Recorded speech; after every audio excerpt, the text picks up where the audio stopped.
ഒരു ദിവസം എത്ര രൂപ കിട്ടും എന്നാലും അമ്മൂമ്മയ്ക്ക്? 100 രൂപ കിട്ടുള്ളൂ. അമ്മൂമ്മയ്ക്ക് ഇന്ന് നമ്മളെ വകയായിട്ടൊരു 500 രൂപ അമ്മൂമ്മ ഹാപ്പി ആയിരിക്കും? സന്തോഷമായിരിക്കും. എന്തോ മേടിക്കും അമ്മൂമ്മ? വീട്ടിലത്തെ ഈ സാധനങ്ങളൊക്കെ മേടിക്കും? അരി സാധനങ്ങളൊക്കെ മേടിക്കും. ചായ കുടിക്കും. കൈ വയ്യാതെയാണ് പറഞ്ഞല്ലേ ജോലി?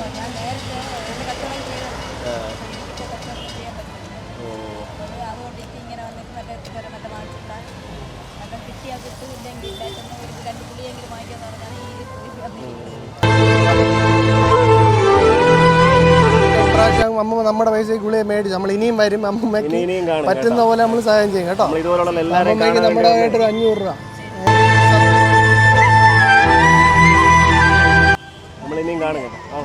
നമ്മൾ ഒരു ചാനൽ നമ്മളാവുന്നത് പോലെ അതിൽ നിന്ന് കിട്ടുന്ന ഒരു വരുമാനത്തിൽ നിന്ന് കുറച്ച് കൊടുക്കാമെന്ന് വിചാരിച്ചു. അങ്ങനെയാണ് കേട്ടോ. സന്തോഷമായില്ലേ അമ്മ?